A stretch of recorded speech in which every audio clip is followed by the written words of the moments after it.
दफा इंसान तौबा के आंसू बहा दे,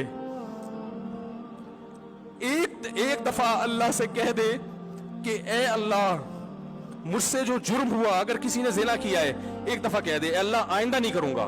अगर किसी ने शराब पी है एक दफा कह दे कि ए अल्लाह आइंदा नहीं पीऊंगा। अगर किसी ने अपने वालिदैन को सताया है एक दफा कह दे ए अल्लाह आइंदा नहीं सताऊंगा। अगर किसी ने विरासत खाई है एक दफा कह दे अल्लाह हक वापस करूंगा, आइंदा किसी का हक नहीं दबाऊंगा। अगर किसी ने इंटरनेट पर बेहुदा फुहश फिल्में देखी हैं एक दफा कह दे अल्लाह देख चुका आइंदा बोलो भाई नहीं देखूंगा। अल्लाह फरमाते हैं इसके कहने में ताखीर हो सकती है।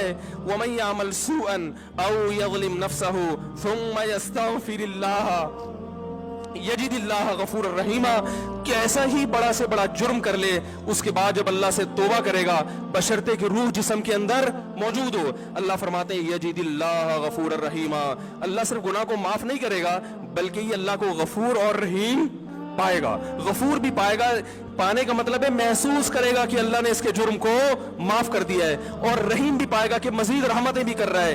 ये उस वक्त तक अल्लाह की तरफ से भाई पैकेज है जब तक रूह जिस्म के अंदर मौजूद है, क्योंकि गैब का मामला है। जब इस रूह और जिस्म का रिश्ता कमजोर हो गया एड़ियां रगड़ते रहोगे लेकिन अल्लाह तौबा कबूल करने के लिए तैयार नहीं होगा।